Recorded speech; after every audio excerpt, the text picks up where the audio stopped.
बात बेबात पे अपनी ही बात कहता है। मेरे अंदर मेरा छोटा सा शहर रहता है। दोस्तों, मेरा नाम है नीलेश मिश्रा। कहानियां सुनाता हूं। बिग एफएम पर आप सुन रहे हैं यादों का idiot box with Nilesh Mishra season 5। कहानियां जिनमें आप मिलते हैं खुद से। दोस्तों, मैं आपको सुनाने जा रहा हूं अपनी मंडली की सदस्य अनुलता राज नायर की लिखी कहानी ख्वाब पहेली। चारों तरफ से तेज शोर आ रहा था। कहीं बच्चों को पुकारता गुब्बारे वाला, तो कहीं धूनी रमाए बैठा कोई साधु जोर जोर से भोले भंडारी का नाम जप रहा था। पानी का पत्थरों से टकराने का शोर इन सारी आवाजों के साथ घुलकर आसपास से आती हर आवाज को दबा रहा था, आशी की आवाज को भी। माँ, माँ, आप कहाँ हो? वो और तेज चिल्लाई। आशी यहाँ वहां दौड़ते हुए अपनी माँ को खोज रही थी। पता नहीं उसकी उंगलियां छुड़ाकर माँ अचानक कहाँ गुम हो गई थी। और ये भीड़ उसको पानी की तरफ क्यों धकेल रही है? माँ, माँ, अरे कोई तो सुनो, मेरा पाँव घाट की सीढ़ियों पर फिसल रहा है। लेकिन भीड़ में आशी की चीख कोई नहीं सुन रहा था। तभी उसका पांव फिसला और वो ग्वारी घाट की सीढ़ियों पर लुढ़कती हुई सीधे नर्मदा के ठंडे पानी में जा गिरी। उसने हाथ पांव मारने की कोशिश की, लेकिन सब नाकाम। पानी उसकी नाक में घुस रहा था। उसने एक आखिरी कोशिश की और जोर से चिल्लाई, माँ! आशी, आशी, उठ, उठ बेटा, क्या हुआ? क्या फिर वही सपना? माँ के हाथों का गर्म स्पर्श पाकर आशी चौंक कर उठ गई। उसका बदन पानी से नहीं, पसीने से भीगा हुआ था। वो माँ की गोद में सर रखकर सिसकने लगी। माँ, मैं मर जाऊंगी, देखना ऐसे ही किसी दिन घाट पर। माँ ने उसके माथे को अपने पल्लू से पोंछा और हल्के से हंस दी। पगली, सपने में हुआ ना, कोई सच में थोड़े ही। चल उठ जा, बढ़िया गर्म कॉफी पी ले, स्कूल को देर हो जाएगी बेटा। आशी उठ के चली गई, लेकिन माँ मीरा के सीने में एक हल्का सा दर्द छोड़ गई। ये पहली बार नहीं था कि आशी ऐसा बुरा ख्वाब देखकर उठी थी। पिछले 6 महीने के अंदर न जाने कितनी रातें उसने जागते हुए बिताई थी। उसे इस डर से नींद नहीं आती थी कि अगर सोई तो वही ख्वाब फिर आ जाएगा। मीरा ने कमरे में यहाँ वहाँ नजर दौड़ाई कि कहीं कोई ऐसी चीज तो नहीं जो उसके अंदर डर पैदा कर रही हो। ऐसा कुछ, यानी जैसे बड़े बुजुर्ग कहा करते हैं ना कि कोई डरावनी शक्ल वाली तस्वीर कमरे में लगी हो या बिस्तर का सिरहाना फला दिशा में हो तो बुरे सपने आते हैं। पर कुछ नजर नहीं आया। मीरा देर तक आशी के कमरे में ही बैठी रही। बात सिर्फ रातों को ख्वाब देखकर डर जाने की नहीं थी। आशी की आंखों में एक अनजाना भाव उसको दिन में भी कभी कभी दिख जाता था। साल भर पहले तक तितली की तरह रंग बिखेरती उसकी बेटी को ये क्या होता जा रहा था? जबलपुर की आदर्श नगर कॉलोनी में एक छोटा सा घर था मीरा भारद्वाज का।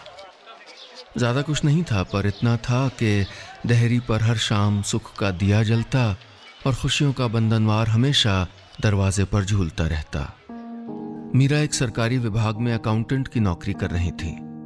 पति की मृत्यु के बाद उन्हें 2 लोगों को संभालना था।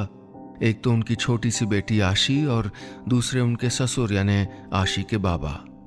और यही 2 लोग मीरा की ताकत भी थे। शुरू शुरू में बाबा ने ही उसको पिता की तरह संभाला था और अपने बेटे को खोने का दुख भुलाकर मीरा को जिंदगी का सामना करने की हिम्मत देते रहे। और आशी की तो लाइफलाइन थे वो। पहले आशी बाबा की उंगलियां थामे रहती और बाद में जैसे जैसे उनकी उम्र होती गई, आशी ने उनकी उंगलियां थाम ली थीं। बाबा, आपकी दवाई। बाबा, मत खाइए खट्टा, कितनी बार का है आपको? बाबा, बी पॉजिटिव। आशी के आदेश निर्देश दिन भर घर में गूंजते रहते। बाबा हंसकर कहते थे, मैं इसका दादा नहीं, अब ये मेरी दादी है। बाबा 82 बरस के हो चुके थे। जोड़ों के रोग ने उनको व्हीलचेयर पर ला दिया था। हड्डियों की तरह उनकी जिंदा दिली भी धीरे धीरे चुकती जा रही थी। आशी नहीं समझती, लेकिन मीरा जानती थी कि बाबा कभी कभी थक हार कर निराश हो जाते। किसी पर आश्रित होने की तकलीफ बहुत बड़ी होती है। उनकी सांसें सिर्फ आशी के लिए चल रही थीं कि जब वो स्कूल से लौटे तो उसे घर के दरवाजे खुले मिलें, कोई हो अंदर जो उससे कहे कि बेटा खाना खा ले, या पूछे कि कैसा रहा तेरा दिन, और देर रात तक उसके साथ बैठकर स्कूल का कोई प्रोजेक्ट बनाए। रंगीन कागज के कतरे काट काट कर दोनों सफेद कैनवस पर जिंदगी का कोलाज बनाया करते थे। मीरा जानती थी कि जब वो आशी के पिता के रोल में होती तो बाबा उसकी माँ बन जाते थे। मीरा की नजर आशी के सरहाने रखी तस्वीर पर टिक गई। वो और उसके बाबा की तस्वीर, व्हीलचेयर पर बाबा और उनके गले में झूली हुई आशी। उसकी आंखों में पानी आ गया, जैसे कुछ चुभने लगा हो, कोई किरकिरी। 6-7 महीने होने आए जब बाबा उनको छोड़कर चले गए थे। आशी का 13वां जन्मदिन था। शाम को अपने बाबा को लेकर सूर्यास्त देखने घाट तक गई थी। मुट्ठी भर चॉकलेट लिए, जिन्हें वो नदी में डुबकी लगाकर सिक्के बीनते बच्चों को पकड़ा के आ गई थी, और बदले में बच्चों ने उसको छोटे छोटे सीप दिए थे, मोतियों की उम्मीद से भरे सीप। उस रोज सूरज के साथ उसके बाबा भी अस्त हो गए थे। आशा लौटी तो उसके हाथ खाली थे, न चॉकलेट थी, न उम्मीद भरी सीपियां, न बाबा की व्हीलचेयर का हैंडल। आशी स्कूल चली गई, लेकिन मीरा का मन आज ऑफिस जाने का बिल्कुल नहीं हुआ। आशी का सपना उनकी आंखों में घर कर गया था। क्यों उसकी 14 बरस की मासूम सी बच्ची अपनी मौत का सपना देखती है? क्यों वो नींद में उसकी गुहार लगाती है? क्यों उसका मन इतना बेचैन है? वो रसोई में आकर मेथी की बड़ी सी गड्डी लेकर बैठ गई, इस उम्मीद से कि उन पत्तों को चुनने में शायद वो अपने अंदर की उलझन भूल जाए। दीदी, कभी डंठल फेंकती हो, कभी पत्तों में मिला देती हो, कहाँ ध्यान है आपका? पास में रोटियां सेकती चंपा बोली। चंपा को मीरा ने रसोई में अपनी मदद के लिए रखा हुआ था, लेकिन वो सालों से काम करते हुए घर की सदस्य बन गई थी। मीरा चुप रही। बिटिया ने क्या आज फिर वही सपना देखा? वो गैस बंद करके मीरा के पास आकर बैठ गई। मीरा ने पत्तों से डंठल छांटते हुए हुंकार भरी। मेरी मानो दीदी, उसके सराहने एक लोहे का चक्कू रख दो और साथ में हल्दी से पीले किए चावल, फिर नहीं देखेगी वो ऐसा सपना। मीरा फिर भी चुप थी। या फिर एक काम करो ना दीदी, बाबा के नाम का दान पुण्य कर दो। मीरा तुनक गई। क्यों? इस बात का बाबा से क्या लेना देना? चंपा सहम गई, बोली, आप ही तो कह रहे थे कि 6 महीने से सपने देख रही है, यानी बाबा के जाने के बाद से ही ना। दीदी, होता है कभी कभी, रूह भटकती है, आप मानो या ना मानो। शायद बाबा आशी का मोह छोड़ नहीं पा रहे हो। मीरा अनमनी होकर झटके से उठ गई। मेथी के सारे पत्ते और डंठल आपस में मिल गए। उस शाम आशी घर लौटी तो उदास थी। मीरा ने उसको पास बुलाकर बैठा लिया और तेल गर्म करके बालों में मलने लगी। जान गई थी कि आज भी उसका सर दुख रहा होगा। आशी आंखें बंद किए बैठी थी। मीरा ने उसके बालों की चोटी गूंथना शुरू किया और बोली, आज हम पिक्चर देखने चलें? फ्राइडे है ना, कोई ना कोई अच्छी लगी होगी ज़रूर। माँ, मेरा मन नहीं है। क्यों मन नहीं है? मीरा ने उसको दुलारते हुए कहा। माँ, मुझे अंधेरे से डर लगता है, सिनेमा हॉल में कितना तो अंधेरा रहता है। आशी मीरा के घुटनों पर सर टिकाकर बैठ गई। मीरा कुछ देर चुप रही, फिर हिचकते हुए बोली, आशी, अपन कल डॉक्टर गांगुली के पास चलें? मीरा की बात सुनते ही आशी खड़ी हो गई। वो अजीब नजरों से अपनी माँ को देखने लगी। उसके होंठ कांप रहे थे। वो कुछ कहना चाह रही थी, लेकिन शब्द जैसे एक दूसरे की टांग खींचकर बाहर निकलने ही नहीं दे रहे थे। कुछ देर में सारा अनकहा आंखों से झड़ने लगा। थोड़ा रो चुकने के बाद वो रुंधे गले से बोली, माँ, मेरा दिमाग खराब नहीं है। I don't need a psychiatrist. Meera हाथ में आशी का ट्राइमेस्टर रिजल्ट लिए खड़ी थी। पता नहीं कितनी बार पढ़ चुकी थी, जैसे बार बार पढ़ने से लिखा हुआ बदल जाने वाला था। उसकी टॉपर बच्ची के इस बार B ग्रेड थे, लगभग हर सब्जेक्ट में। और उस रात भी आशी उसी नाइटमेयर से जाग गई थी। वही माँ को बुलाना, वही घबराहट, वही खो जाने का डर, और फिर वही सीढ़ियों से गिरते जाना। मीरा परेशान थी। कितनी रातें ऐसे जागते हुए बिताएगी उसकी बच्ची? वो छटपटा रही थी, क्या करे क्या न करे समझ नहीं आ रहा था। कोई कहता रात को उसके तलवे पानी से गीले करके सुलाओ तो मीरा रात भर में न जाने कितनी ही बार उसके पैरों पर हौले से गीला तौलिया छुआ आती। कोई कहता नजर उतार दो तो चुपके से ऐसे टोटके भी कर डालती। अपनों की तकलीफ हमें कमजोर बना देती है और कितनी आसानी से हमारी मान्यताओं, हमारी सोच, हमारे उसूल डगमगा जाते हैं। आशी ने डॉक्टर गांगुली से मिलने से मना किया तो मीरा अपने लैपटॉप में बैठकर इंटरनेट खंगालने लगी। उसे लगा अब कुछ तो करना होगा। ऐसे हाथ पर हाथ रखकर बैठी अपनी लाडली को परेशान होते कैसे देख सकती थी। यहाँ वहाँ सर्फिंग करते हुए मीरा की नज़र एक साइट पर पड़ी जहाँ लिखा था ड्रीम इंटरप्रिटेशन। मीरा थोड़ा हिचकी, फिर उसने उस वेबसाइट में अपना ईमेल आईडी डालकर लॉगिन कर दिया। अब उसके सामने एक छोटा सा फॉर्म था जिसको भरकर भेज देना था। मीरा ने कांपते हाथों से लिख भेजा आशी का सपना कि वो किसी नदी के घाट पर है और उसका हाथ अपनी माँ के हाथ से छूट गया है। वो सीढ़ियों से फिसलती जा रही है और डूब रही है पानी में। इतना लिखने भर से मीरा के माथे पर पसीना छलक आया। उसने बिना ज्यादा सोचे सेंड का बटन दबा दिया और आशी के पास जाकर लेट गई। उसकी आंखों की आवाजाही और धड़कनें वो महसूस करने लगी। उसे बड़ा डर लगता था उसकी गहरी नींद से, क्योंकि ऐसी गहरी नींद ही तो सपनों का ठिकाना बनती है। मीरा की अपनी आंखों से नींद नदारद थी। सुबह उठकर वो अपने काम में व्यस्त हो गई।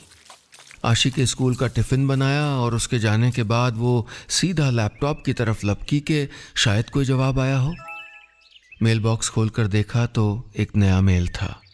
मीरा ने मेल खोलने से पहले खुद को थोड़ा संभाला, समझाया, तसल्ली दी और फिर पढ़ने लगी। बड़ा सा मेल था जिसका सार इतना था कि आशी के नाइटमेयर्स की वजह कोई आत्मग्लानि है, कोई गिल्ट जो उसके भीतर एक गांठ बना पल रहा है जिसे दूर करना होगा। और लिखा था कि कमरे की दीवार पर ड्रीम कैचर लगाएं। मीरा ने देखे थे ये ड्रीम कैचर, रंग बिरंगे चिड़ियों के पंखों से सजी रिंग नुमा लटकने, और सुना था कि इनको लटकाने पर बुरे सपने नहीं आते। मीरा को लगा जैसे उसकी समस्या का हल मिल गया, मगर मेल के आखिर में लिखी लाइन पढ़कर वो सकते में आ गई। वहां एक सवाल था, क्या तुम किसी की मौत की जिम्मेदार हो? वो सुबह हर आम सुबह की तरह ही थी। आंगन में लगे नीम पर चिड़ियों का शोरगुल, घाट से आती घंटियों की आवाज में घुली मिली सुनाई पड़ती नर्मदा आरती। नमो नमामि नर्मदे वरदे वरदे वरदे। मीरा ने मन ही मन अपनी बेटी के लिए भी प्रार्थना कर ली। मन में एक टीस उठी कि 14 साल कोई उम्र है दुख पालने की। अब मीरा कैसे समझाए उसे कि मृत्यु का शोक भी एक सीमा तक ही मनाया जाना चाहिए। जाने वाले के साथ अपने सुखों का अंतिम संस्कार थोड़े किया जाता है। जिंदगी नेमत है ईश्वर की और दुखी रहने से उसका अपमान होता है। वो अपनी बेटी को कहना चाहती थी कि हम सबको एक दिन जाना है। फिर बाबा तो 82 बरस जी के गए थे, भरपूर जिंदगी। लेकिन आशी का कच्चा मन पता नहीं कितने गहरे दरक गया था। छुट्टी का दिन था तो मीरा ने अब तक आशी को जगाया नहीं था। काम खत्म करके वो अंदर गई तो आशी अपने सरहाने से टिकी बैठी थी, आंखों के डोरे गुलाबी, चेहरे का रंग उड़ा हुआ। मीरा उसके पास जाकर बैठ गई और उसको दुलारते हुए बोली, उठ गई मेरी चिड़ैया, क्या हुआ? आशी बुदबुदाने लगी, माँ बाबा जीना नहीं चाहते थे, वो मरना चाहते थे माँ, उन्होंने बोला मुझको। क्या क्या बोल रही बेटा? फिर सपना देखा क्या? मीरा ने आशी को सीने से भींच लिया। हवा के हल्के झोंके से खिड़की के पास लटका ड्रीम कैचर झूलने लगा। रंग बिरंगे पंख हवा में आहिस्ता आहिस्ता हिलने लगे जैसे सहला रहे हों आशी के जख्म। मीरा को लगा नोच के फेंक दे वो उन पंखों को, इस ड्रीम कैचर को। क्या फायदा उसको लटकाने का जब इन बुरे सपनों ने उसकी बच्ची का पीछा ही नहीं छोड़ा? क्या फायदा इन सारे प्रपंचों का? लोहे का चाकू, हल्दी चावल। नहीं माँ, सपना नहीं। आशी बोली तो मीरा चौंक गई। बाबा खुद बोले थे एक दिन, उनको व्हीलचेयर पे रहना पसंद नहीं था माँ। कहते हुए आशी सुबकने लगी। मेरे बर्थडे के दिन उन्होंने जानबूझ के व्हीलचेयर सीढ़ियों पे लुढ़काई। मम्मा मुझे नहीं ले जाना था उनको घाट पर। आशी की हिचकियां बंधने लगीं और शब्द गले में ही घुटकर दम तोड़ने लगे। ओ गॉड आशी, नो, नहीं बेटा, इसमें तेरा क्या दोष है? बाबा को हार्ट अटैक आया था, अ साइलेंट अटैक। तुम जानती हो वो हार्ट पेशेंट थे, शुगर थी उनको। It was a normal death. Meera कहती जा रही थी। वो माथे पर हाथ रखकर बैठ गई। अब समझी थी उसके सपनों का कारण, लेकिन अपनी नादान बेटी को कैसे समझाए जो खुद को बाबा की मौत का कारण समझे बैठी है। नर्मदा का पानी घाट की सीढ़ियों पर बैठी मीरा और आशी के पैरों को भिगो रहा था। ये घाट कई सालों से पहले मीरा का, उसके बाद आशी का दोस्त बना हुआ था, जो बिना सवाल किए उनकी शिकायतें सुनता, तकलीफें अपने अंदर सोख लेता। अपने बाबा के जाने के बाद आशी पहली बार वहां आई थी।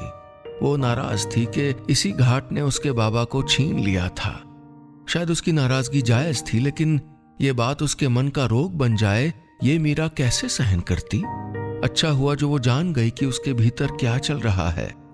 बच्चों से इतना प्यार करने के बाद भी कई बार हम कैसे उनके अंदर की गांठों को देख नहीं पाते, मन के अंधेरे कोने तक क्यों नहीं पहुंच पाते। दोनों बहुत देर तक वहीं बैठे पंछियों को दाना डालते रहे, देखते रहे उनके बड़े बड़े झक सफेद पंखों को। फिर मीरा चुपचाप आशी का हाथ थामे वापस चल पड़ी। घर पहुंचकर वो आशी को बाबा के कमरे में ले गई, वो कमरा जो पिछले 6 महीनों से नहीं खुला था। कमरे में घुसते ही आशी ने गहरी सांस अंदर ली। माँ, बाबा के कमरे से अब भी उनकी खुशबू आ रही है ना? वो बोली। हाँ, मीरा हंस दी। बाम की खुशबू। करीने से रखे कमरे के एक कोने में व्हील चेयर रखी थी। बुक शेल्फ में किताबें और डायरियां भरी हुई थीं। उनके कपड़े, उनका रेडियो, पुराने फोटो एल्बम, सब चीज़ें जस की तस जमी हुई थीं। बस बाबा नहीं थे। मीरा वहीं बैठ गई, उनकी व्हील चेयर पर। आशी कसमसाई और उसने नज़रें फेर लीं। मीरा ने उसकी ठोड़ी पकड़कर उसका चेहरा अपनी ओर कर लिया।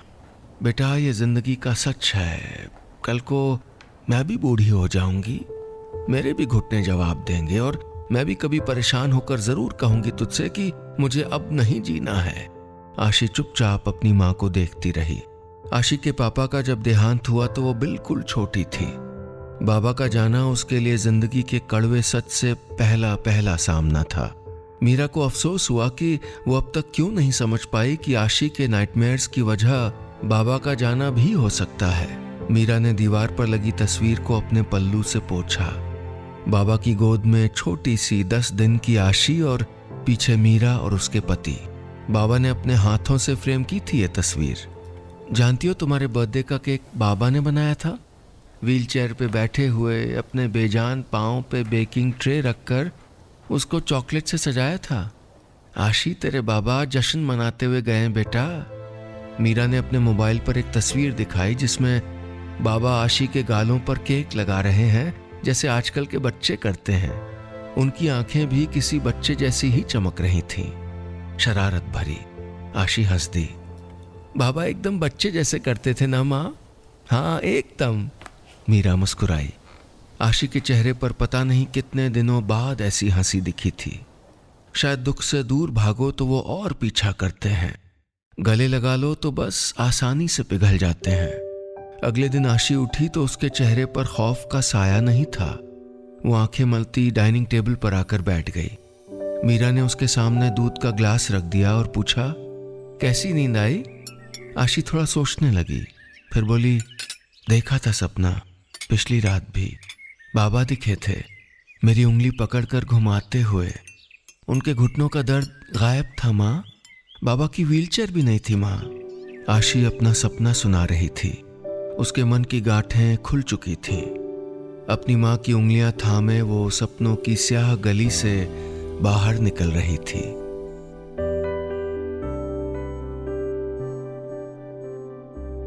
बस इतनी सी थी ये कहानी।